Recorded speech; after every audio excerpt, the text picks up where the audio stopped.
नमस्कार, India voice पर स्वागत है आपका। मैं हूं आपके साथ प्रियंका मिश्रा और पांचवें चरण रणभीषण में एक बार फिर से बहुत स्वागत है। 8 राज्यों के 49 सीटों पर आज वोट डाले जा रहे हैं। उत्तर प्रदेश की 14 और महाराष्ट्र की 13 सीटों पर हो रही है वोटिंग। 5वें चरण के लिए मतदान प्रक्रिया जारी। 8 राज्यों की 49 सीटों पर डाले जा रहे हैं वोट। उत्तर प्रदेश की 14 तो वहीं महाराष्ट्र की 13 सीटों पर चल रही है वोटिंग। पश्चिम बंगाल की 7 सीटों पर, बिहार की 5 सीटों पर मतदान जारी। उड़ीसा की 5, झारखंड की 3 और जम्मू कश्मीर लद्दाख में वोटिंग लगातार। जम्मू कश्मीर लद्दाख में एक सीट पर मतदान। जम्मू कश्मीर लद्दाख में एक सीट पर मतदान। तो मतदान की प्रक्रिया लगातार जारी है। एक तरफ मतदान की प्रक्रिया, लोकतंत्र का महोत्सव चल रहा है, तो दूसरी तरफ मौसम की मार भी लगातार वोटिंग पर असर डालने का कहीं ना कहीं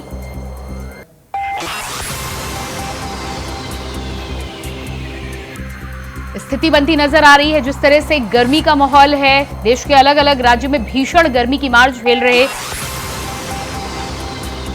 सीटों पर वोटर बाहर निकलने की कोशिश तो कर रहा है, लेकिन गर्मी की वजह से स्थिति कई जगह पर भीषण बनी हुई है। 8 राज्यों की 49 सीटों पर आज वोटिंग की प्रक्रिया लगातार जारी है। उत्तर प्रदेश के अलग अलग सीटों की बात करें तो उत्तर प्रदेश में आज रायबरेली, अमेठी, जालौन, झांसी, हमीरपुर, बांदा, फतेहपुर, कौशांबी, बाराबंकी, फैजाबाद, कैसरगंज, गोंडा और मोहनलालगंज, लखनऊ सीट पर वोटिंग की प्रक्रिया जारी है। आज वोटिंग की प्रक्रिया में 9 केंद्रीय मंत्री की किस्मत का फैसला मतदाता करने वाले हैं। 9 केंद्रीय मंत्री मैदान में हैं।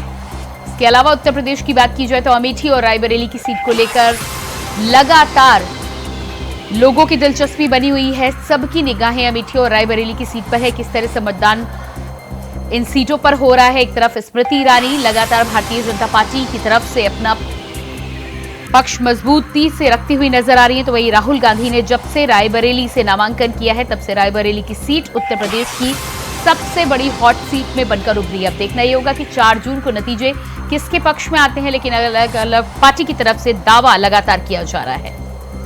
तो 5वें चरण के लिए वोटिंग जारी। 8 राज्यों की 49 सीटों पर डाले जा रहे हैं वोट। फतेहपुर की बात करें तो फतेहपुर में साध्वी निरंजन ज्योति बीजेपी से एक बार फिर से मैदान में हैं। कई बार बयानों को लेकर चर्चा में बनी रहती है। देखना ये होगा कि जनता किस हद तक साध्वी निरंजन ज्योति के पक्ष में होती है। इनके सामने समाजवादी पार्टी के नरेश उत्तम पटेल मैदान में हैं। इसके अलावा कौशांबी की बात करें तो विनोद कुमार सोनकर एक बार फिर से चुनावी मैदान में हैं। पुष्पेंद्र सरोज सपा के सामने प्रत्याशी और साथ ही साथ बीएसपी की बात करें तो शुभ नारायण को बीएसपी ने प्रत्याशी बनाया कौशांबी सीट से। तो इन सीटों को लेकर राजा भैया से मुलाकात करने जिस तरह से भारतीय जनता पार्टी के नेता पहुंचे थे प्रतापगढ़ कौशांबी सीट पर, दबदबा राजा भैया का भी जबरदस्त रहता है। ऐसे में राजा भैया ने अपने समर्थकों से ऐलान किया है कि आप जिसके पक्ष में चाहें उसके पक्ष में अपने मन के अनुसार, अपनी समझ के अनुसार वोटिंग कर सकते हैं। अब देखना ये होगा कि ये तमाम समीकरण जो उत्तर प्रदेश की अलग अलग सीटों पर बनते बिगड़ते नजर आए हैं, अलग अलग सीटों के साथ ही साथ पूर्वांचल और तमाम सीटों पर समीकरण बनाने की कोशिश भारतीय जनता पार्टी की तरफ से पूरी तौर पर की गई है। कितना रंग लाती है उसके लिए 4 जून तक का इंतजार करना होगा। बाराबंकी की बात करें तो बाराबंकी में उपेंद्र सिंह रावत बीजेपी के एक बार जीत चुके हैं, दूसरी बार मैदान में है। रामसागर रावत समाजवादी पार्टी से एक बार फिर से मैदान में है।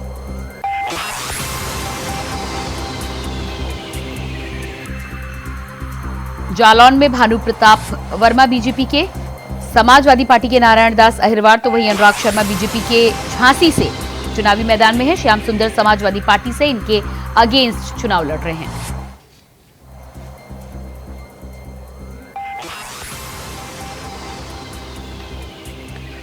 और लगातार चुनावी अपडेट देने के लिए हमारे साथ लखनऊ से मोहम्मद आसिफ संवाददाता जुड़ चुके हैं। इसके अलावा बांदा से हमारे साथ संदीप कुमार भी जुड़ चुके हैं। जी मोहम्मद आसिफ, सबसे पहले लखनऊ की बात करेंगे। गर्मी अपनी चरम स्थिति पर है, मौसम लगातार लोगों को कहर बरपाने में कोई कोर कसर नहीं छोड़ रहा है। ऐसे में लखनऊ और आसपास की सीटों पर मतदान की स्थिति की बात करें तो क्या देखने को मिल रहा है, क्या वोटर बाहर निकल रहे हैं? जी बिल्कुल प्रियंका, जिस तरह से मतदान को लेकर तमाम चुनाव आयोग ने तैयारियां कर रखी थी, उसका असर भी देखने को मिल रहा है। और साथ ही साथ जिस तरह से लोकसभा 2024 के पांचवें चरण का रण शुरू है और यह रण काफी भीषण भी दिखाई दे रहा है।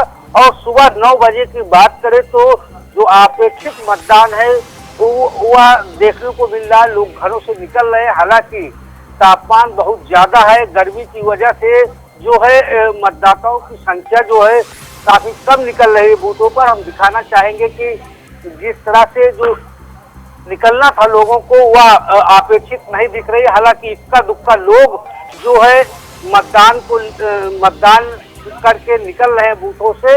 लेकिन अगर बात करें 14 सीटों की, तो 14 सीटों का रण भी काफी पेचीदा है। बात करें राजधानी लखनऊ की, तो राजधानी लखनऊ में राजनाथ सिंह प्रत्याशी हैं बीजेपी की तरफ से और उनको टक्कर दे रहे हैं रविदास मेहरोत्रा। वहीं रायबरेली सीट पर राहुल गांधी चुनावी ताल ठोक रहे हैं। और यहाँ पर जिस तरह से बीजेपी प्रत्याशी ने चुनावी ताल ठोकी है, उससे कहीं न कहीं रायबरेली सीट पर भी पेच फंसता दिख रहा है। अमेठी सीट पर बात करें तो अमेठी में स्मृति ईरानी चुनावी ताल ठोक रही है और यहाँ से राहुल गांधी के परिवार के करीब के शर्मा चुनाव मैदान में हैं। तो जो आंकड़ा है अभी फिलहाल लोग घरों से निकल रहे हैं वोटिंग के लिए। बूथों पर सजावट भी की गई है, दिखा सकते हैं कि साफ सफाई की व्यवस्था भी की गई है और साथ ही साथ प्राथमिक चिकित्सा केंद्र भी लगाया गया, आंचल केंद्र भी लगाया गया है और तमाम जो है सजावट भी की गई है। हालांकि जो अपेक्षित मतदान है अभी कुछ कहा नहीं जा सकता क्योंकि लोग अब घरों से बाहर। जी मोहम्मद आसिफ, लगातार जिस तरह से गर्मी का कहर जारी है, ऐसे में जाहिर सी बात है जैसे जैसे गर्मी बढ़ेगी मतदाताओं की संख्या पोलिंग बूथ पर घटने की उम्मीद यहाँ पर बनी हुई है। लेकिन सुबह की बात करें तो ठंडे मौसम में क्या मतदाता घर से बाहर निकले थे? प्रतिशत की जानकारी हालांकि अभी कुछ ही समय में हम सबके सामने होगी, लेकिन सुबह की बात करें तो क्या कुछ स्थिति सुबह से देखने को मिल रही थी? जी बिल्कुल, अगर बात करें प्रतिशत की तो प्रतिशत की बात करें तो सबसे पहले राजधानी लखनऊ की बात करें तो सुबह 9 बजे का मतदान मोहनलालगंज में सुबह 9 बजे तक 13.86% मतदान हुआ। और वहीं लखनऊ में मत की बात करें तो 9 बजे 10.39% मतदान हुआ।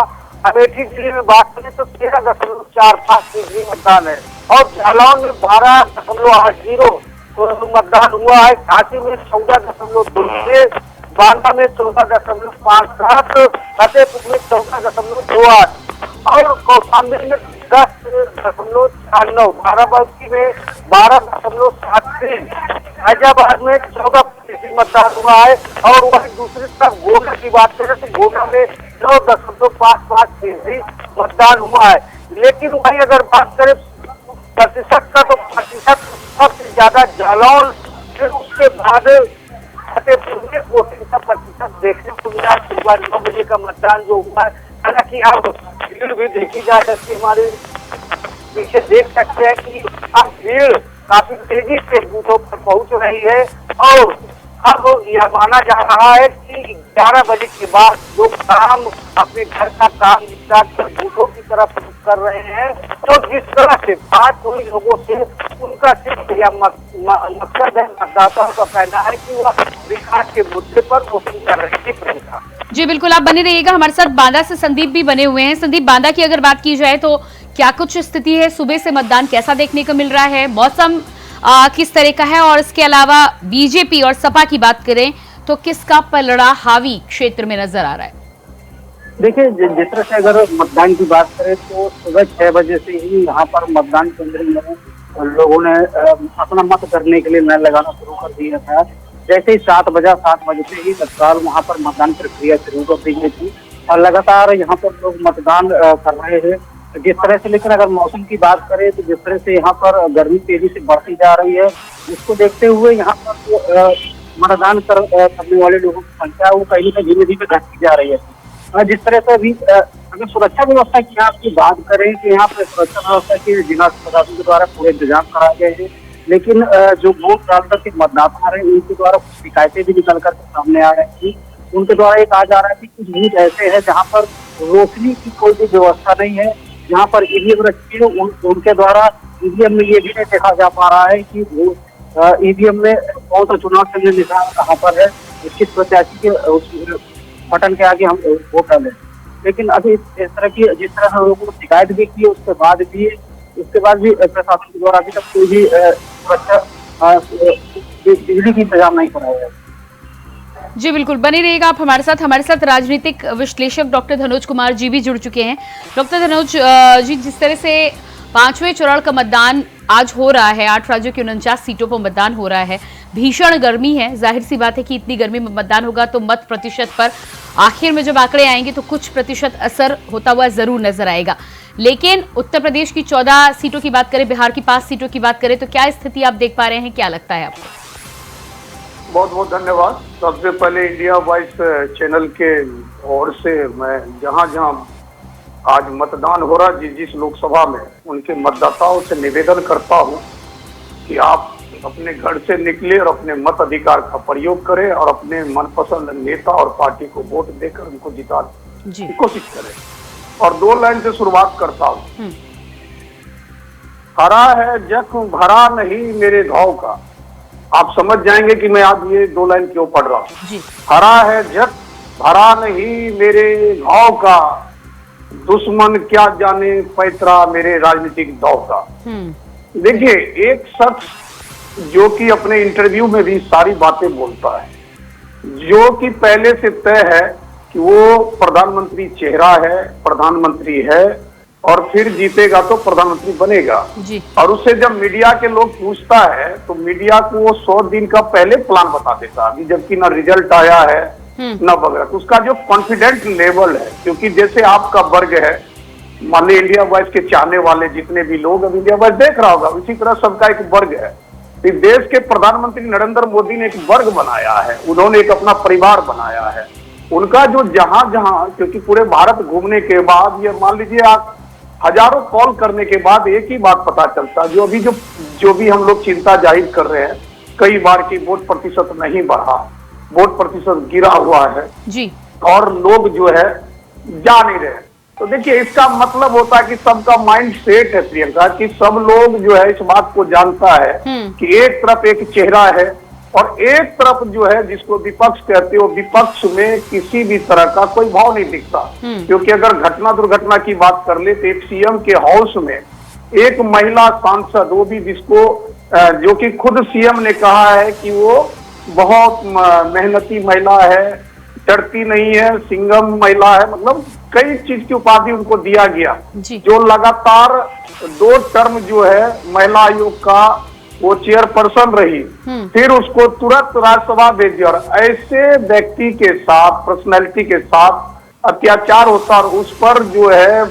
आम आदमी पार्टी के संयोजक और मुखिया चुप्पी साध लेता है। तो कहीं न कहीं यह बात भी पूरे देश में जाता, क्योंकि आप भी एक महिला है और आप भी इस बात को सोच सकती है, क्योंकि जो राइट है, अधिकार है, हक है, हकूक है, ये सब की लड़ाई जो है ये बहुत ही विस्फोटक, क्योंकि हक अधिकार के लिए लड़ना होता है जी। उसी तरह हम जब देख रहे हैं ये 5वें चरण में भी, क्योंकि जब प्रधानमंत्री की मैं थोड़ी देर बात कर लूं, आप देखिए कि किस तरह अपने आप को झोंक कर रखा है कि भाषण स्टेज पर अलग होता है, रोड शो अलग होता है।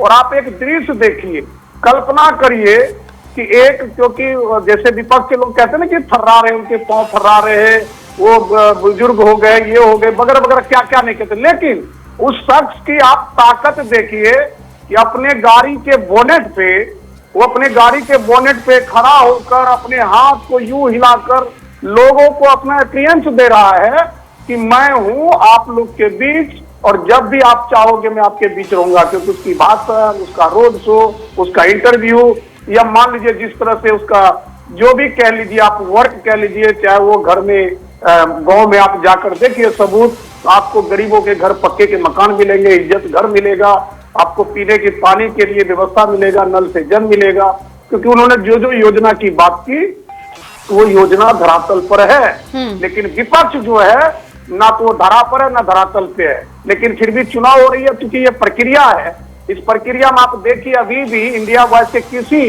रिपोर्टर को अगर विपक्ष का कहीं नेता मिला हो या कोई बाइट देता हो कॉन्फिडेंट लेवल पे नहीं देता, और जब देता भी है तो हंसी मजाक करता है, पत्रकारों को बोल देता है तुम मोदी मीडिया हो, पत्रकारों को बोलता है कि भाजपा का सवाल है।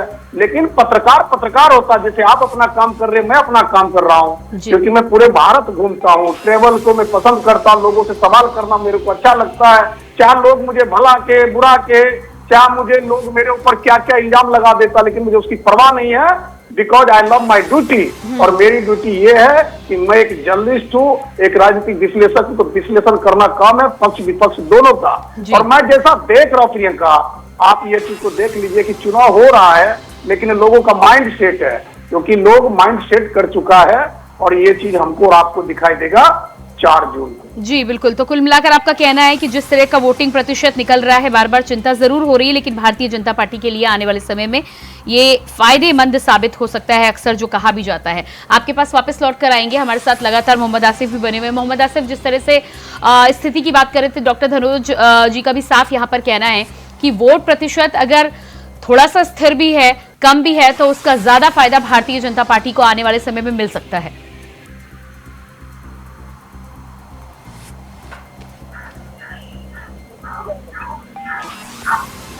जी मोहम्मद आसिफ, आपकी आवाज हम तक पहुंच नहीं पा रही है, एक बार आपके पास फिर से मैं वापस लौट कर आऊंगी।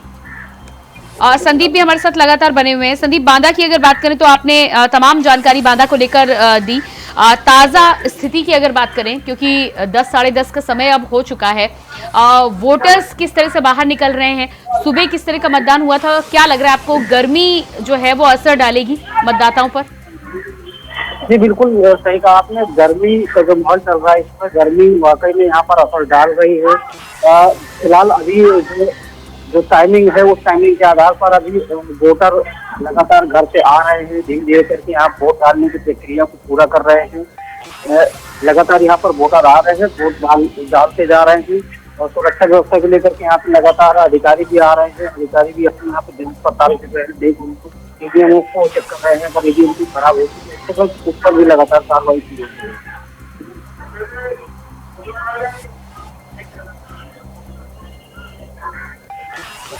जी बिल्कुल, आपके पास वापस आते हैं। हमारे साथ मोहम्मद आसिफ भी लगातार बने हुए हैं। मोहम्मद आसिफ, आप मुझे सुन पा रहे हैं?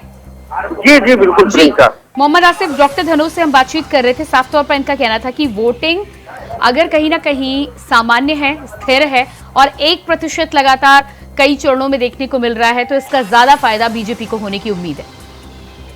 जी बिल्कुल प्रियंका, जिस तरह से राजनीतिक विश्लेषण का बयान आया है वह एक इत्तेफाक भी हो सकता है, क्योंकि अगर विपक्ष की बात करें तो विपक्ष का कहना है कि जो वोटर नाराज हैं बीजेपी से, वह कहीं न कहीं पोलिंग बूथों से दूरी बनाकर रखे हुए हैं, और साथ ही साथ यही वजह है कि वोटिंग प्रतिशत कम हुआ। अगर पहले चरण से पश्चिम की शुरुआत हुई थी, वहां पर कई ऐसी जाति है जिन्होंने बीजेपी को वोट न देने का खुलकर ऐलान किया था, और वह वोटिंग करने भी नहीं गए थे। लेकिन जिस तरह से अब 5वें चरण के रण में चुनाव हो रहा है, चुनाव को देखते हुए काफी उत्साह भी देखने को मिल रहा है, और साथ ही साथ इस तरह से बड़े दिग्गज नेताओं ने बड़ी अपील भी की थी, और जिस तरह से अपने प्रत्याशियों को जिताने के लिए, चाहे सपा प्रमुख अखिलेश यादव हो, राहुल गांधी हो, या फिर पीएम नरेंद्र मोदी, या फिर सीएम योगी आदित्यनाथ, यह सभी चुनाव प्रचार तो कर ही रहे हैं, साथ ही साथ जो वोटिंग का प्रतिशत है बढ़ाने की अपील भी कर रहे हैं। जी, इसके अलावा मोहम्मद आसिफ, उत्तर प्रदेश की 14 सीटों में से हॉट सीट की बात की जाए तो लखनऊ, अमेठी और रायबरेली, क्या समाचार आप तक पहुंच रहे हैं? जी बिल्कुल प्रियंका, अगर राजधानी लखनऊ की बात करें तो राजधानी लखनऊ की हॉट सीट पर जो है राजनाथ सिंह चुनाव लड़ रहे हैं, उनके सामने रविदास मेहरोत्रा हैं, और साथ ही साथ रायबरेली में राहुल गांधी भी हैं, और साथ ही साथ बीजेपी के कद्दावर नेता भी प्रत्याशी हैं, और साथ ही साथ अमेठी में भी रण काफी जो है रोमांचक हो चला है। यहाँ पर स्मृति ईरानी चुनाव मैदान में है, उनके सामने गांधी परिवार के करीबी KL शर्मा चुनाव मैदान में है, इसके अलावा फतेहपुर सीट भी काफी रोमांचक है, कैसरगंज सीट भी काफी रोमांचक हो चली है। तो ऐसे में जो अपील की गई थी इन नेताओं के द्वारा, अब कहीं न कहीं वोटर निकलते दिख रहे हैं और साथ ही साथ मतदान का जो प्रतिशत है वह भी बढ़ता भी नजर आ सकता है। और हम कुछ जो मतदाता उनसे बात करने की कोशिश करते हैं कि जिस तरह से भीषण गर्मी पड़ रही है और मतदाता जो है लगातार अपने घरों से निकल कर बाहर आ रहे हैं, उनसे बात करते हैं कि आखिर जिस तरह से तो वोटिंग हो रही है। बैठे हमारे साथ कुछ लोग बात करते हैं जी। जो गर्मी पड़ रही है, क्या फर्क पड़ा है? तो यहाँ पर जो है गर्मी को देखते हुए कूलर की भी व्यवस्था बूथ पर की जा रही है। देख सकते हैं कि कूलर ले जाया जा रहा है और किस तरह से गर्मी भी जो आए यहाँ लोग, इसलिए कूलर भी लगा दिया जा रहा है। गर्मी बहुत ज्यादा पड़ रही है। तो क्या लग रहा है, किस मुद्दे पर चुनाव रहा? विकास नहीं, हम लोग ड्यूटी कर रहे हैं। अच्छा, ड्यूटी कर रहे हैं। पोलिंग बूथ पर कूलर की व्यवस्था की जा चुकी है। हालांकि देखने में आया है कि जिस तरह से भीषण गर्मी पड़ रही है, इसको लेकर लोग घरों से बाहर नहीं निकल रहे हैं। और भी मतदाता है बात करने की, उस भीषण गर्मी पड़ रही है तो क्या लग रहा है कि इससे कुछ फर्क पड़ रहा है वोटिंग? बहुत पड़ेगा जी। आने वाले समय में हमारी भाजपा ही हमें किसी नहीं मिलेगी। जी। तो जिस तरह से भीषण गर्मी पड़ रही है और लोग कह रहे हैं कि गर्मी के चलते जो है लोग घरों से नहीं निकल रहे हैं और पोलिंग बूथ पर अब जो है कूलर की व्यवस्था भी की जा रही है। प्रियंका जी बिल्कुल। डॉक्टर धनोज, आपके पास वापस आऊंगी मैं। अलग अलग सीटों से जिस तरह का नज़ारा सामने आ रहा है, जाहिर सी बात है कि भारतीय जनता पार्टी को लेकर आपने पहले से ऐलान किया है। लेकिन उत्तर प्रदेश की हॉट सीट्स की अगर बात की जाए, रायबरेली की और अमेठी की अगर खासतौर से बात करें, लखनऊ की बात हम बाद में करेंगे, तो क्या लगता है आपको? रायबरेली को लेकर कोशिश भारतीय जनता पार्टी के द्वारा जरूर की जा रही है, लेकिन पारंपरिक सीट वहां कांग्रेस की रही है, गढ़ हमेशा से रहा है, और उसके बाद सोनिया गांधी का इमोशनल भाषण, क्या स्थिति बनती नजर आ रही है? और स्मृति ईरानी को लेकर भी चौतरफा खबरें जो निकल कर सामने आ रही थी कि एक तरफ कहा जा रहा है कि बहुत मेहनत कर रही हैं, क्षेत्र में विकास और काम की बार बार बात कर रही हैं, दूसरी तरफ कहीं कहीं से खबरें ये भी निकल कर सामने आ रही थी कि नाराजगी भी अमेठी में देखने को मिल रही है। देखिए, मैं आपके सवाल का जवाब दूं प्रियंका। एक बात की तारीफ करूंगा, इंडिया वॉइस के माध्यम से लगातार हम लोग आवाज उठा रहे थे। प्रथम चरण, द्वितीय चरण, तृतीय चरण, चौथे चरण, आज पांचवें चरण। मैं जैसे आपके रिपोर्टर को सुन रहा था कि आज कूलर, टेंट वगैरह भी देख रहे हैं, तो मुझे इस बात का बेहद खुशी है कि कहीं न कहीं चुनाव आयोग संज्ञान लिया है, क्योंकि चुनाव आयोग भी लगता है इंडिया वॉइस को देख रहे, वॉच कर रहे हैं। क्योंकि हम लोग बार बार कह रहे थे कि आपकी व्यवस्था जो है लचर है, आप व्यवस्था नहीं कर रहे पीने का पानी या मान लीजिए लोग को आने के लिए। लेकिन मैं जिस तरह का भी दृश्य देख रहा हूँ आपके रिपोर्टर के कैमरा से, मुझे बेहद खुशी हो रही है और इसी तरह होना भी चाहिए, क्योंकि जब करोड़ों रुपया खर्च की बात करते हैं तो व्यवस्था लचर नहीं होनी चाहिए। अब आ जाते हैं आपके सवाल पर। देखिए, सवाल का मतलब यह होता है, आप भली बात इस बात को जानती है कि जो देश के पावरफुल महिला रही, जब यूपीए की गवर्नमेंट था तो उस टाइम में आप याद करिए कि सोनिया गांधी की पूती बोला जाता था। लेकिन अब सवाल होता है कि रायबरेली में उनको अपना मतलब यह कहना पड़ रहा है कि मैं अपना बेटा सौंप रही हूँ। इसी से आप वहां का मार्मिक दृश्य को देखिए और वहां के तनाव को देखिए।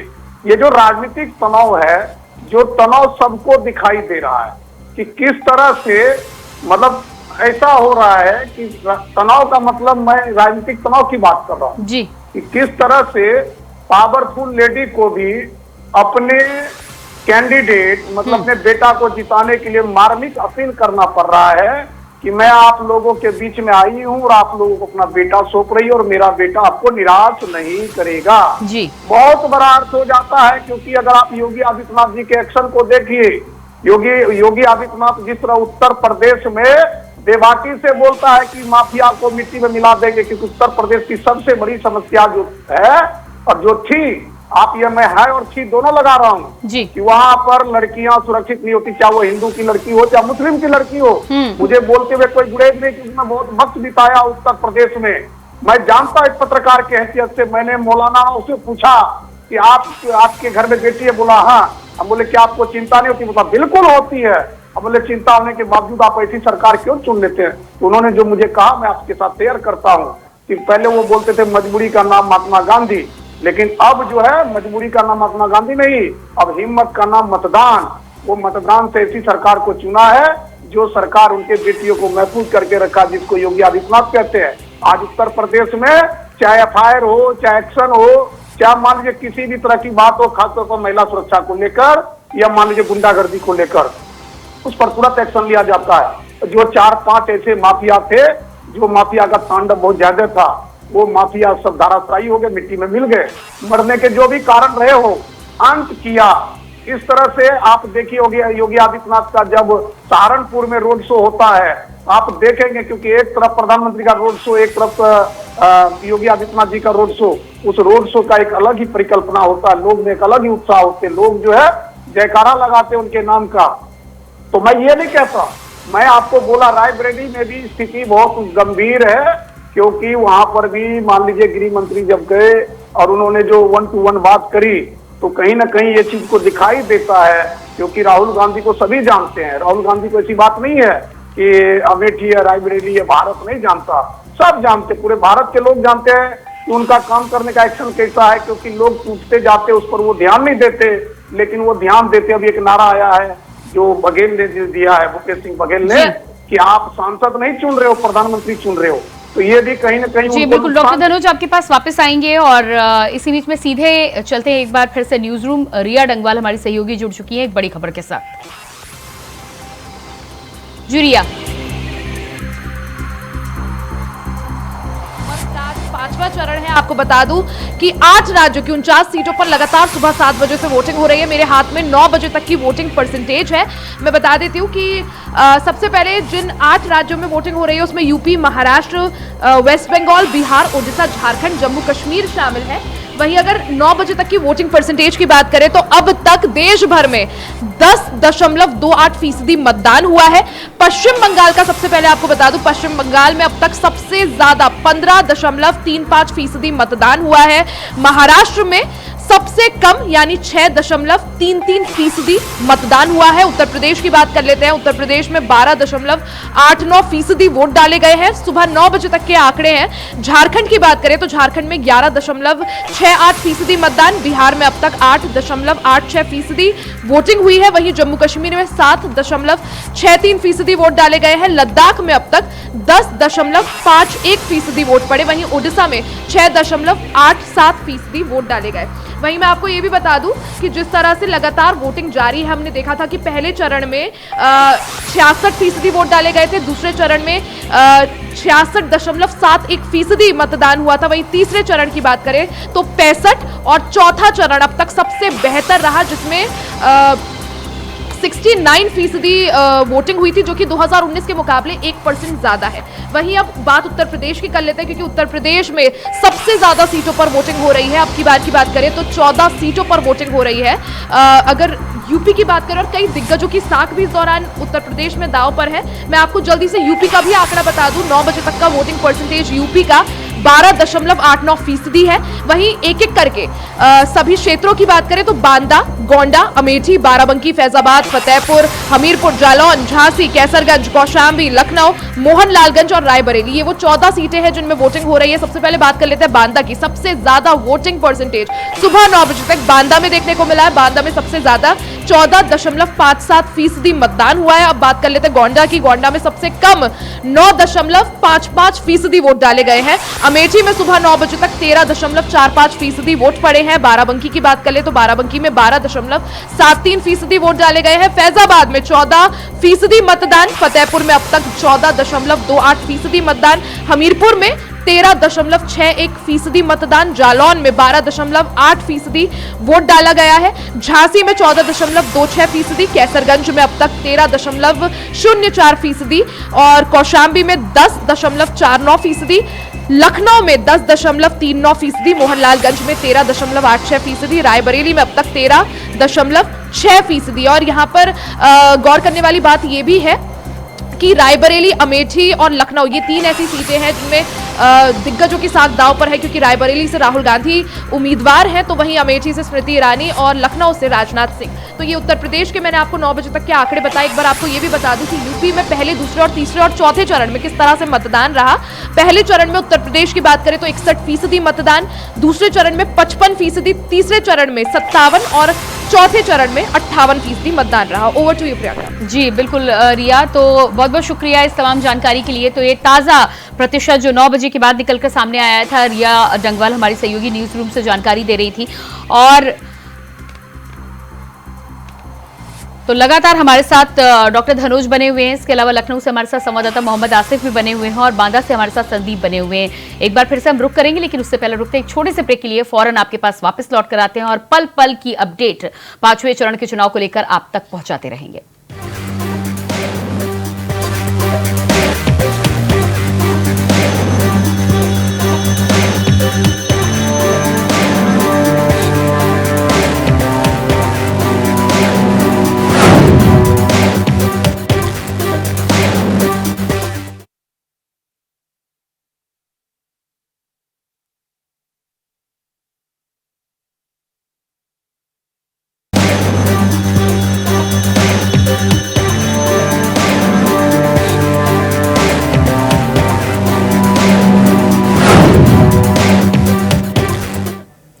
ब्रेक के बाद एक बार फिर से बहुत स्वागत है आपका। 5वां चरण रणभीषण को लेकर इंडिया वॉइस पल पल की अपडेट आप तक पहुंचा रहा है। आज जिस तरह से 8 राज्यों की 49 सीटों पर वोटिंग चल रही है और इसी बीच बड़ी खबर निकलकर सामने आ रही है। बड़ी खबर, जालौन से मंत्री स्वतंत्र देव सिंह ने की वोटिंग। बूथ संख्या 350 पर मंत्री स्वतंत्र देव सिंह ने कास्ट किया अपना वोट। तो जालौन से इस वक्त की अहम जानकारी। उत्तर प्रदेश सरकार में मंत्री स्वतंत्र देव सिंह ने अपने वोट के अधिकार का प्रयोग किया है। बूथ संख्या 350 पर मंत्री स्वतंत्र देव सिंह ने की वोटिंग। तो अपना वोट कास्ट करने के लिए पहुंचे, तस्वीरें आप देख पा रहे हैं। मंत्री स्वतंत्र देव सिंह अपना वोट कास्ट करने के लिए आज जालौन पहुंचे थे। बूथ नंबर 350 पर उन्होंने अपने परिवार सहित वोटिंग की है। जालौन से इस वक्त की अहम जानकारी। तो ये तस्वीरें भी आप देख पा रहे हैं। लगातार राजनेताओं की जिस तरह से तस्वीरें निकलकर सामने आती है, वोट करने की अपील। ये तो मुंह बना रहे हैं ना, तो बीच में ना घुसो यार, आगे घुस रहे हैं बिल्कुल।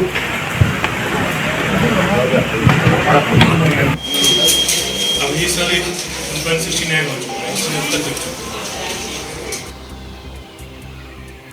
तो ये तस्वीरें आप देख पा रहे थे, जालौन की तस्वीरें। हमारे साथ लगातार राजनीतिक विश्लेषक डॉक्टर धनोज कुमार जी बने हुए हैं। संदीप कुमार हमारे साथ बांदा से संवाददाता हैं और मोहम्मद आसिफ हमारे साथ लखनऊ से बने हुए हैं।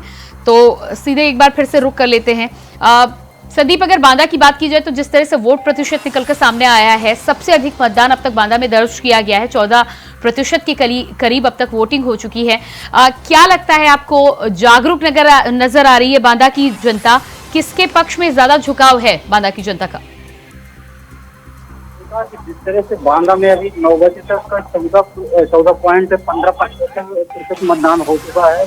यहाँ पर जो जनता है, यहाँ की जनता जागरूक है, क्योंकि जिस तरह से यहाँ के जिलाधिकारी के द्वारा लगातार लोगों को यह संदेश और ये एक नारा दिया गया था कि पहले मतदान, उसके बाद जलपान।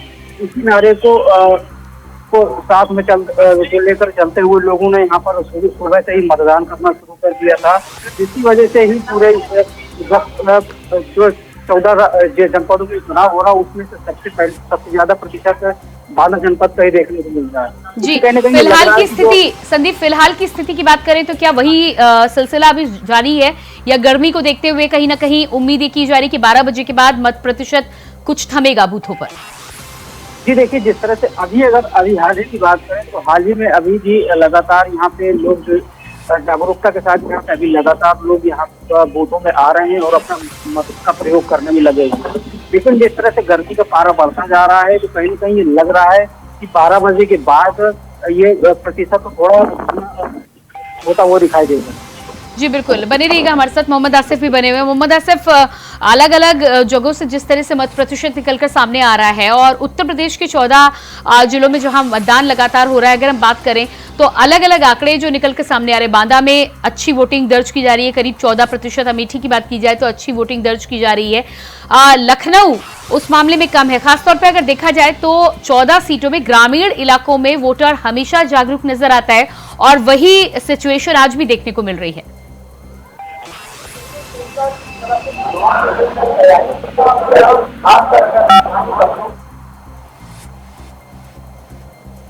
जी मोहम्मद आसिफ, आपकी आवाज हमें मिल नहीं रही, एक बार फिर से।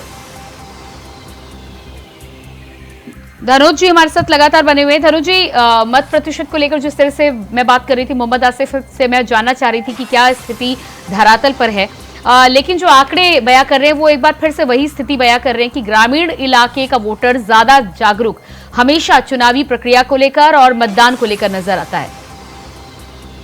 देखिए, ये तो है ही। आप पूरे भारत में आप देखेंगे कि जहाँ भी ग्रामीण इलाका है वहाँ के लोग जैसे अपने यहाँ जल्दी उठ जाते हैं। मैं गांव की अगर बात करूँ तो जल्दी उठकर जो नित्य क्रिया होता है उससे निपट कर वोटों के प्रति, क्योंकि देखिए अगर मैं फिर से थोड़ा सा अगर मैं आपको विश्लेषण में थोड़ा सा अंतर करूं, अंतर ये पक्ष विपक्ष, तो जो वोटर है खासतौर अगर पक्ष का वोटर तो पहुंच रहा, विपक्ष का वोटर जो है उसके माइंड में है कि चलो यार मैं चलूंगा वोट डालूंगा।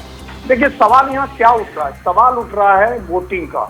सवाल उठ रहा है कि आप वोट जो है किसको दे रहे हो। लोगों का माइंड सेट है पहले से, क्योंकि आप अगर ये वीआईपी क्षेत्र की बात करें लखनऊ का, लखनऊ से राजनाथ सिंह जी है।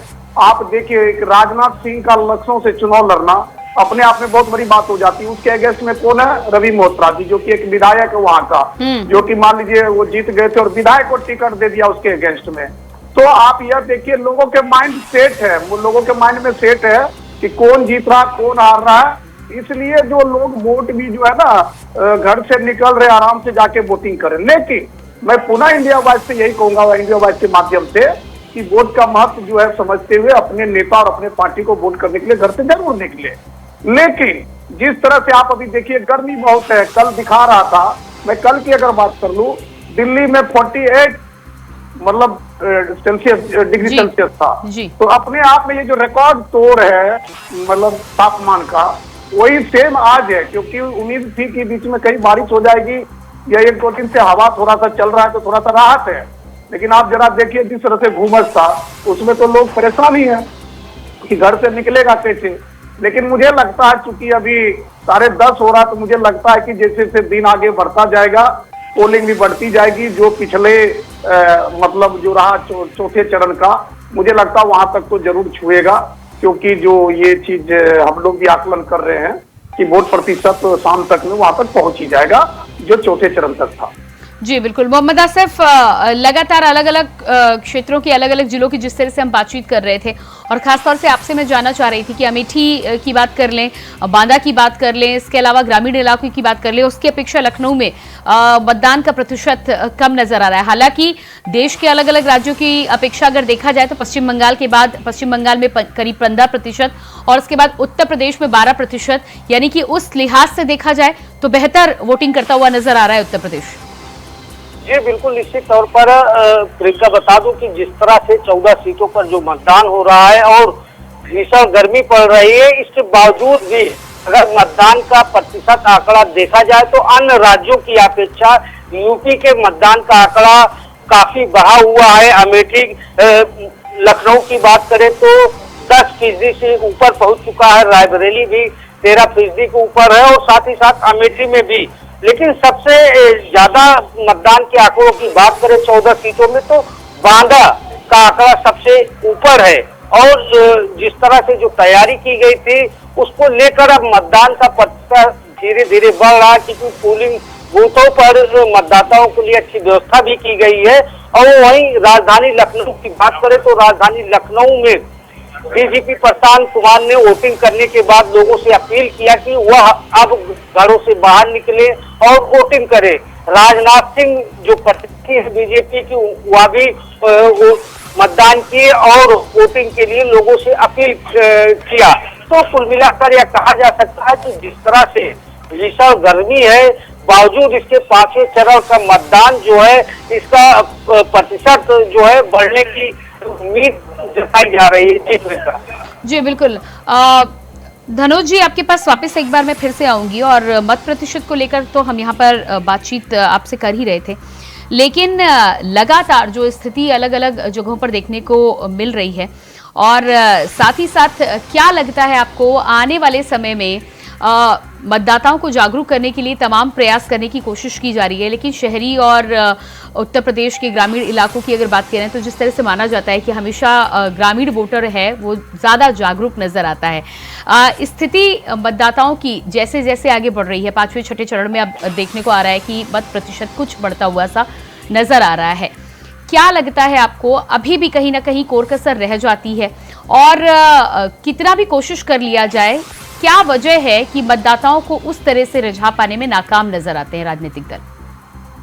देखिए, इसके 2-3 कारण है। अगर आप प्रशासनिक देखेंगे तो वोट को लेकर चुनाव आयोग से लेकर जो क्षेत्रीय लोग हैं, खासतौर पर मैं जिला अधिकारी की बात करता हूँ, जो रिटर्निंग ऑफिसर है, लेकिन दुर्भाग्य की बात है जो जिलाधिकारी है वो रिटर्निंग ऑफिसर कोई काम के नहीं है, क्योंकि उनका काम है सिर्फ नॉमिनेशन करना।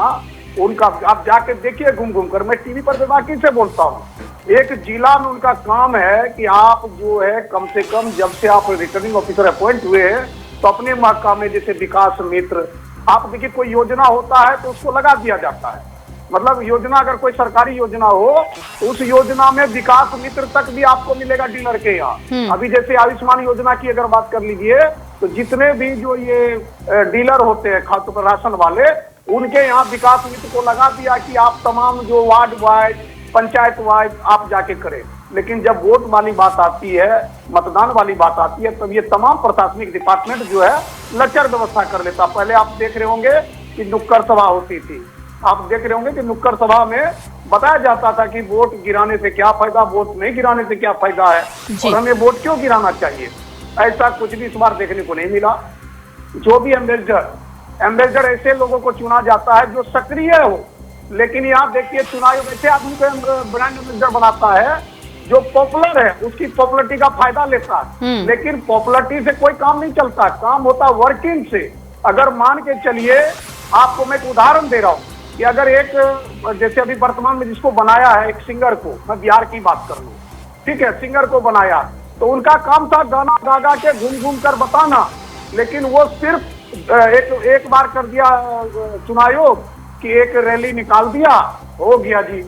बस ये नहीं होता, ये दकियानुसी कहा जाता है इसको। जो जितने भी पढ़े लिखे लोग हैं, समझदार लोग इस बात को जानते हैं कि आपको 8 घंटा जो काम करना है उसको 8 मिनट में आप पूरा नहीं कर सकते। ब्रांड एम्बेसडर का काम है 365 दिन, जब से चुनाव का बिगुल फूका गया, ब्रांड एम्बेसडर को पूरा एरिया में घूमना और उनको बताना, बोलना भी पड़ता है कि मैं ब्रांड एम्बेसडर हूँ चुनाव आयोग का और मुझे इसलिए बनाया गया कि आप लोग मतदान करें, मतदान का ये फायदा है, ये नुकसान है। ऐसा कुछ भी देखने को नहीं मिला। और जिला वाइज पर भी कोई भी शिविर, सेमिनार कुछ भी देखने को नहीं मिला। ये सारा चीज छोड़ दिया गया प्रियंका मतदाताओं के ऊपर। अब मतदाता जो वोट करने जा रहा, मैं एक फॉर एग्जाम्पल दे रहा हूँ, अगर गाँव का मैं थोड़ा सा आपको चर्चा परिचर्चा में लाऊं तो जिन लोग को राशन मिल रहा है, जो लोग मजदूर वर्ग के लोग हैं, वो लोग लाइन में लगे, वो पूछिए पत्रकार से, अपने रिपोर्टर से, वो जरूर आपको वोट करते हुए नजर आएंगे। लेकिन जो शहरी लोग हैं, जो मनोरंजन करने वाले लोग हैं, जिनके लिए मतदान जो है मनोरंजन है, वो तो लेट सेट से जाएगा ही। तो ये चीज भी समझना बहुत जरूरी है। मैं तो फिर इंडिया वाइज के माध्यम से कहता हूँ कि मतदान सबके लिए बराबर है। संविधान में जो पावर गरीब को दिया वही अमीर को दिया है, और ये चीज को समझना है कि आप पीछे क्यों है। अगर गांव का लोग मतदान गिराने में आगे है तो शहरी लोगों को उसके साथ कंपटीशन करना चाहिए और जाकर मतदान करना चाहिए, सरकार जी बिल्कुल ठीक कह रहे हैं। जो भी मांगे हो आप, जो भी चाहते हो सरकार से, उसका एक ही तरीका है, आपका वोट, और वो वोट किसी भी तरह बर्बाद ना होने दे। धनु जी, इसके अलावा लगातार जिस तरह से 7 चरणों को लेकर बात हो रही थी, कई राजनेताओं ने भी इस पर अपने बयान दिए थे, और क्योंकि गर्मी का ये मौसम है, एक तो मतदान की प्रक्रिया इस बार लेट शुरू हुई है और उसके बाद 7 चरणों में मतदान, हालांकि इससे पहले भी 7 चरणों में मतदान होते रहे हैं, लेकिन क्या लगता है आपको कि आने वाले समय में इस पर भी विचार करने की जरूरत है, या कई जगहों पर लगातार जब इस तरह से इतने चरणों में मतदान होते हैं तो ये प्रक्रिया कहीं ना कहीं उबाऊ हो जाती है? देखिए, हो ही जाती है उबाऊ, क्योंकि आपको मैं एक उदाहरण दूंगा जिसका पहले चरण में वोट पड़ चुका है। वो इतना लंबा इंतजार कर रहा परिणाम के लिए, इतना लंबा इंतजार कर रहा है हर संभावना के लिए। देखिए, भारत सरकार मजबूती की बात करता है, चुनाव मजबूती की बात करता है। एक ही चरण में मतदान होना चाहिए पूरे भारत में, उनके अलग है, लॉस प्रॉफिट है। लेकिन आप यह देखिए, जब सुरक्षा के महातत ही चुनाव होना है तो हमारे देश की संप्रभुता बहुत मजबूत है, क्योंकि आज हमारे देश की संप्रभुता की चर्चा अमेरिका, लंदन, रूस, फ्रांस, जापान, रसिया, चाइना, जितने भी देश का मैं नाम ले लूं सब कर रहे हैं। तो ऐसे में ये 7 चरण का चुनाव होना चुनाव आयोग का मुझे तो समझ से परे है, क्योंकि आप एक ही, जब आप ईवीएम से करा रहे हो, ईवीएम हर जगह पहुंचा दो, सारे लोग मतदान कर देंगे, रिजल्ट भी जल्दी दे देना चाहिए। क्योंकि अगर 1 महीना 2 महीना प्रतीक्षा करता है तो 1-2 महीना में अर्थव्यवस्था पर भी फर्क पड़ता है, लोगों के काम काज पर भी फर्क पड़ता है, क्योंकि चर्चा परिचर्चा जो होती है चुनाव की होती है जब तक रिजल्ट ना निकल जाए। जो लोग मतदान कर चुके हैं 7 मई को, वो भी चर्चा परिचर्चा में मशगूल है कि भैया 4 जून को क्या होगा। तो बहुत बातें हैं जिस बातों को विद्वान जो चुनाव आयोग में विद्वान जी बिल्कुल धनु जी, आपके पास आती हूँ मैं वापस। तस्वीरें अपने दर्शकों को मैं दिखा दूं। लखनऊ से रक्षा मंत्री राजनाथ सिंह ने अपना वोट कास्ट किया है। तस्वीरें आप देख पा रहे हैं, वोट डालने के लिए पोलिंग बूथ पर पहुंचे थे और ये रक्षा मंत्री राजनाथ सिंह अपना वोट कास्ट करते हुए। तो मतदान की प्रक्रिया बेहद अहम है और लगातार अलग अलग राजनेताओं के द्वारा, पार्टियों के द्वारा लगातार अपील की जा रही है कि अगर अभी तक आप घर से बाहर नहीं निकले हैं तो शाम 6 बजे तक का समय है, जल्दी घर से बाहर निकलिए। और चुनाव आयोग के द्वारा तो जिस तरह से पहले मतदान फिर जलपान का नारा दिया गया था, लेकिन फिर भी अगर किसी कारण से देरी हो गई है तो इंपॉर्टेंट काम समझकर, जरूरी काम है मतदान, और 5 साल में एक बार आपको मौका मिलता है, अपने मत का, अपने मताधिकार का प्रयोग अवश्य करें। इंतजार अगर अभी तक आप कर रहे थे तो इंतजार अब ना करें, उस इंतजार को खत्म करें और पोलिंग बूथ पर पहुंचे अपने मतदान को डिसाइड करने के लिए, डिसाइडिंग फैक्टर बनाने के लिए और अपना वोट कास्ट करने के लिए। इंडिया वॉइस की तरफ से ये सभी तमाम 8 राज्यों में जो वोटिंग हो रही है, 49 सीटों पर मतदाता आज बाहर निकल रहे हैं। अपने मताधिकार का प्रयोग आप जरूर करें। तो ये एकनाथ शिंदे महाराष्ट्र के मुख्यमंत्री अपना वोट कास्ट करते हुए। 8 राज्यों में आज वोटिंग है। महाराष्ट्र की 8 सीटों पर, उत्तर प्रदेश की 14 सीटों पर, बिहार की 5 सीटों पर और उड़ीसा की 5 सीटों पर वोटिंग हो रही है। जम्मू कश्मीर और लद्दाख की 1-1 सीट पर वोटिंग।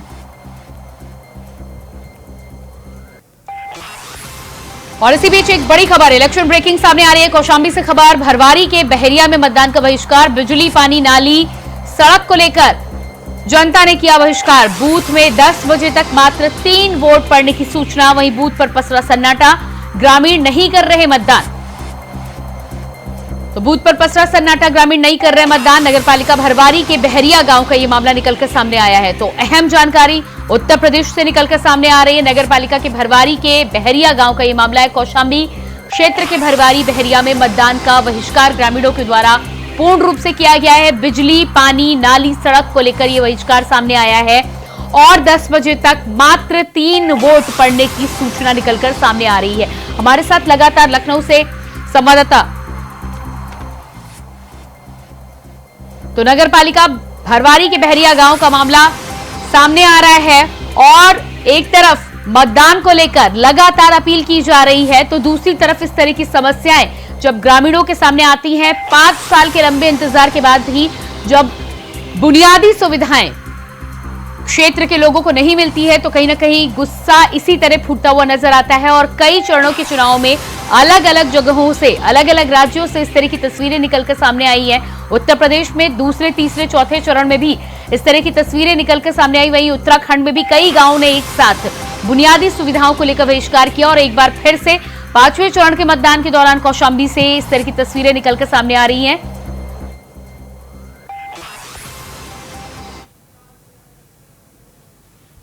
और इसी खबर पर हमारे साथ कौशाम्बी से संवाददाता इंतजार रिजवी जुड़ चुके हैं। जी, क्या कुछ स्थिति कौशाम्बी में नजर आ रही है और भरवारी में जो मतदान बहिष्कार करने की सूचना आ रही है उसको लेकर पूरी जानकारी क्या है?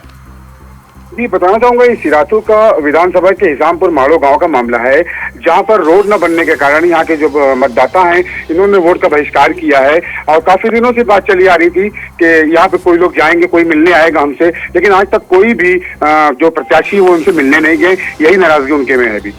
जी बिल्कुल, तो एक तरफ बुनियादी सुविधाओं को लेकर नाराजगी, दूसरी तरफ से कोई प्रत्याशी भी वहां तक पहुंचा नहीं।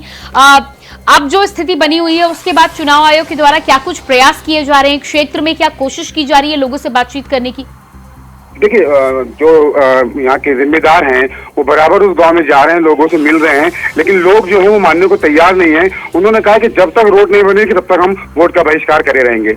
तो आज ग्रामीणों का इसके बाद क्या कुछ कहना है, क्योंकि अब वोट की स्थिति जिस तरह से खबरें निकल कर सामने आ रही कि 10 बजे तक मात्र 3 वोट पड़े हैं, ऐसे में ग्रामीण अगर नाराज रहते हैं, वोटिंग अगर नहीं होती है, तो उसके लिए क्या इंतजाम करने की कोशिश हो रही है?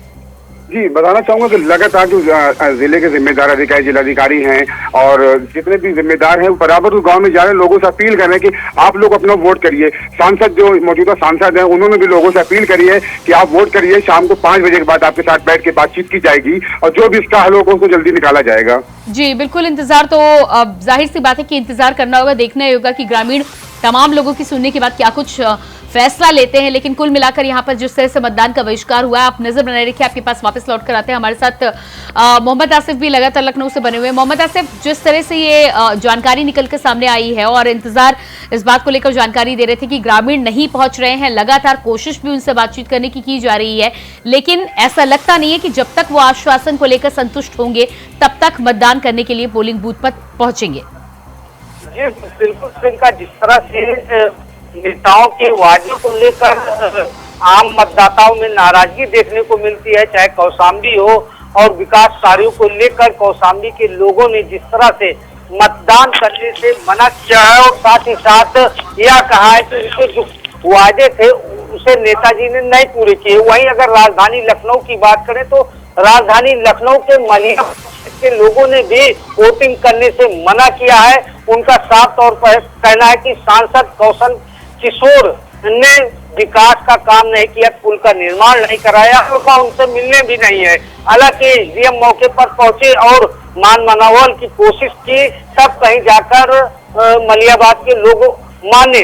तो कहने का मतलब यह है कि 5वें चरण में जिस तरह से कौशाम्बी और मलिया यानी कि राजधानी लखनऊ में वोटिंग करने से जिस तरह से मतदाताओं ने मना किया है, वह कहीं न कहीं काफी अहम है, क्योंकि जिस तरह से नेता वोट लेकर 5 साल के लिए वोट जाते हैं और चुनाव जीतने के बाद जनता की सुख भी नहीं लेते और साथ ही साथ वह जिस तरह से दूरी बनाए रहते हैं, जो वादे रहते उसे नहीं पूरा करते, तो अब जो मतदाता उनका गुस्सा चुनाव के दौरान है और उनकी। जी बिल्कुल मोहम्मद आसिफ, इस जानकारी के लिए बहुत शुक्रिया। हमारे साथ इंतजार भी बने हुए थे कौशाम्बी से। इंतजार रिजवी, बहुत शुक्रिया आपका। बांदा से हमारे साथ संदीप और धनुज कुमार जी हमारे साथ बने थे, आपका भी बहुत बहुत शुक्रिया अपना समय देने के लिए। तो लगातार 5वें चरण में क्या कुछ चल रहा है, 5वें चरण रणभीषण में 8 राज्यों की 49 सीटों पर वोटिंग हो रही है और कहाँ क्या क्या स्थिति बनी हुई है, ये तमाम जानकारी आप तक लेकर आ रही है हमारी सहयोगी रिया डंगवाल। लोकसभा चुनाव के 5वें चरण के लिए वोटिंग लगातार जारी है। 8 राज्यों की 49 सीटों पर वोटिंग चल रही है। आज राहुल, राजनाथ सिंह और स्मृति ईरानी समेत कई दिग्गजों की साख दांव पर है। तो किस राज्य की कौन सी सीट पर वोटिंग चल रही है ये भी आपको बताएंगे, साथ ही किस सीट पर कौन कौन उम्मीदवार है और इन सीटों पर 2019 का इतिहास क्या कुछ रहा ये भी आपको बताएंगे।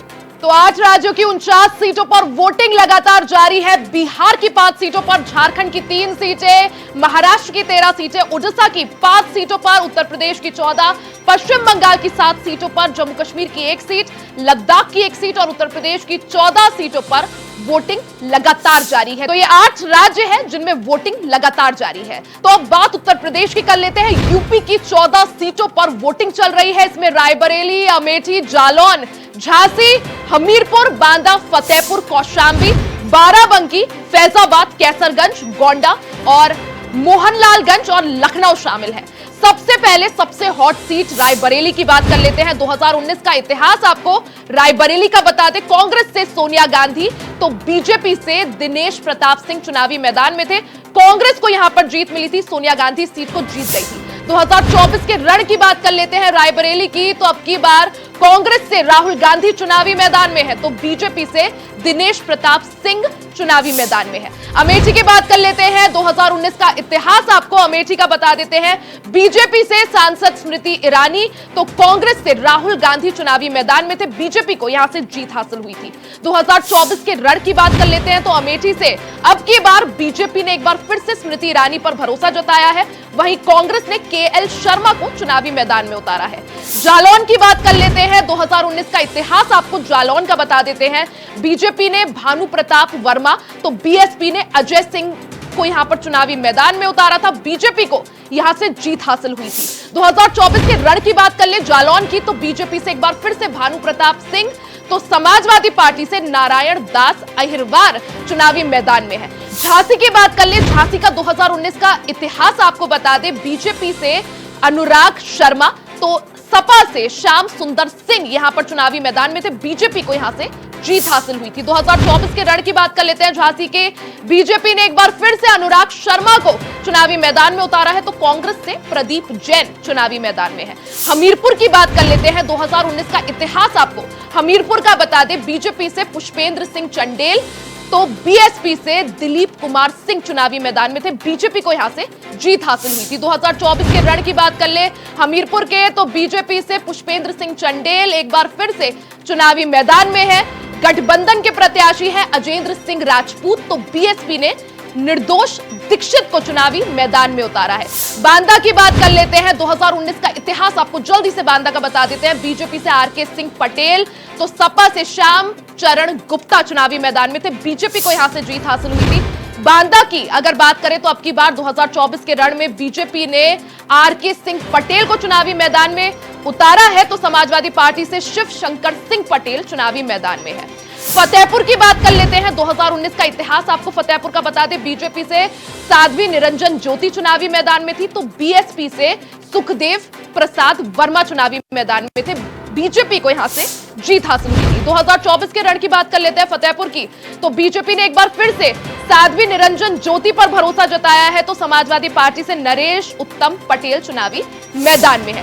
कौशांबी की बात कर लेते हैं, 2019 का इतिहास आपको कौशांबी का बता दे, बीजेपी से विनोद कुमार सोनकर चुनावी मैदान में थे तो समाजवादी पार्टी से इंद्रजीत सरोज चुनावी मैदान में थे, बीजेपी को यहां से जीत हासिल हुई थी। 2024 की रण की बात कर ले कौशांबी की तो बीजेपी से एक बार फिर से विनोद कुमार सोनकर चुनावी मैदान में है, समाजवादी पार्टी से पुष्पेंद्र सरोज तो बीएसपी से शुभ नारायण चुनावी रण में है। बाराबंकी की बात कर ले, 2019 का इतिहास आपको बाराबंकी का बता दे, बीजेपी से उपेंद्र सिंह रावत तो फिर सपा से राम सागर रावत चुनावी मैदान में थे, बीजेपी को यहां से जीत हासिल हुई थी। 2024 के रण की बात कर ले बाराबंकी के तो बीजेपी से राज रानी रावत चुनावी मैदान में है तो कांग्रेस से तनुज पुनिया पर भरोसा यहां पर जताया गया है। फैजाबाद की बात यहां पर कर लेते हैं, 2019 का इतिहास आपको जल्दी से फैजाबाद का बता दे, बीजेपी से लल्लू सिंह तो समाजवादी पार्टी से आनंद सेन यहां पर चुनावी मैदान में थे, बीजेपी को यहां पर जीत हासिल हुई थी। 2024 के रण की बात करें फैजाबाद की तो बीजेपी ने यहां पर फिर से मौजूदा सांसद लल्लू सिंह पर भरोसा जताया है, समाजवादी पार्टी से अवधेश प्रसाद चुनावी मैदान में है तो बीएसपी से सच्चिदानंद पांडे चुनावी मैदान में है। कैसरगंज सीट की बात कर ले, 2019 का इतिहास आपको कैसरगंज का बता दे, बीजेपी से बृजभूषण शरण सिंह तो बीएसपी से चंद्रदेव राम चुनावी मैदान में थे, बीजेपी को यहां से जीत हासिल हुई थी। 2024 के रण की बात कर ले, कैसरगंज से अब की बार करण भूषण सिंह चुनावी मैदान में है तो समाजवादी पार्टी से भगत राम और बीएसपी से नरेंद्र पांडे चुनावी मैदान में है। गोंडा सीट की बात कर लेते हैं, 2019 का आपको गोंडा का इतिहास बता दे, बीजेपी से कृति वर्धन सिंह तो समाजवादी पार्टी से विनोद कुमार चुनावी मैदान में थे, बीजेपी को यहां से जीत हासिल हुई थी। 2024 के रण की बात करें तो अब की बार बीजेपी ने फिर से कृति वर्धन सिंह पर भरोसा जताया है तो समाजवादी पार्टी से अब की बार श्रेया वर्मा चुनावी मैदान में है।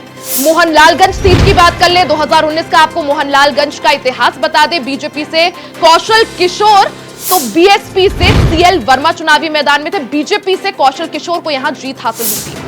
2024 के रण की बात कर ले मोहनलालगंज सीट की तो बीजेपी से फिर से कौशल किशोर चुनावी मैदान में है, समाजवादी पार्टी ने अब की बार आरके चौधरी को यहां से टिकट दिया है।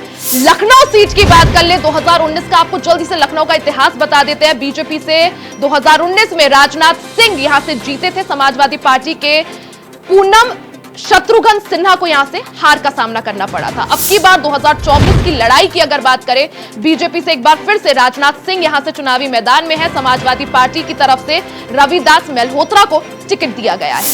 अब बात झारखंड की कर लेते हैं। 3 सीटों पर चुनाव है।